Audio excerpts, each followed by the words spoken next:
Maneno ya Mungu ni kwa kanisa. Hapa ni hesabu tukisonga. For example, Mr. Speaker, Sai Kikuyu anasema one term. Mkamba anasema one term. Muluya anasema one term. Mkisia anasema one term. Kuna Mkale yako hapa atasaidia Jaluo kufikisha hata MP hapo. Bado wamekaa hapa wajui mbele iko aje. Ndugu yangu mbele kwa ODM, kama wezi piga hesabu, Wakamba walikuwa wanasaidia Wajaluo, walikuwa wanapata MP hapa. Wale walikuwa wanasaidia Wajaluo, leo hii wanasema one term. Wewe unasema tu utamuko wapi? Uone utasaidia Ruto, Ruto atakuwa parasite sana. Na Ruto amesajua siasa kutoka huku. Bwana Wajaluo si cheap, Wajaluo wamesoma.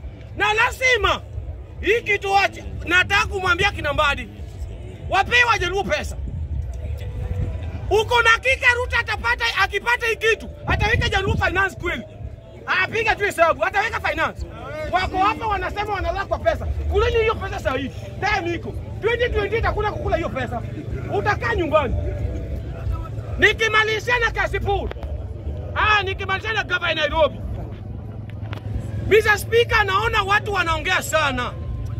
Wanakuja hapa wanauza candidate zao. Wengine wanauza yani kuna mtu hapa Kenya anaitwa Basu. Mtu hajawahi ongea hata kwa parliament ajui hata kesi yake. Hadi Gakura ama anaitwa Gakura ama anaitwa nani? Anaitwa nani? Gakuya. Kwani kuna MP yake hapa Kenya anaitwa Gakuya? Alafu unakuja hapa tumpe gavana. Kama lazima tumpe, chukua hata bibi yako weke asimame tumpe.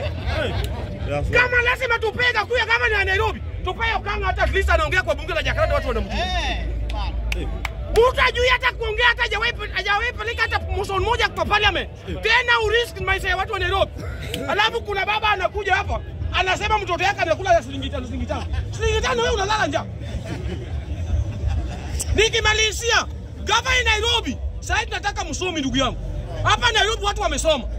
Kwani wewe mwenyewe unaacha profesa, unaacha daktari, mtu anaongea hapa kwa parliament anakusaidia kila siku. Alafu bado unataka kuacha babu hilo ndugu yangu. Sasa umepata babu kwa debe. Unapata Kaguri hapa.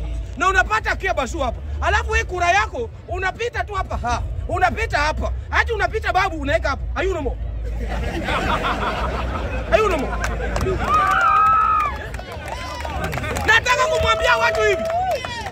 Hii time imechange. Lazima Ruto akienda nyumbani, babu 2027 governor, 2032 babu president. Na iko hivyo. Umejua hata Yesu alichapa watu kwa kanisa. Mahali imefika kama hutaki kupiga kura mahali tunataka. Hata wewe ni kiboko kidogo, uweke kura sawa. 2027 pigie babu Owino kura as a governor Nairobi 2027 atasukuma hata hizi takataka utaona hapa. Asanteni. Nuru.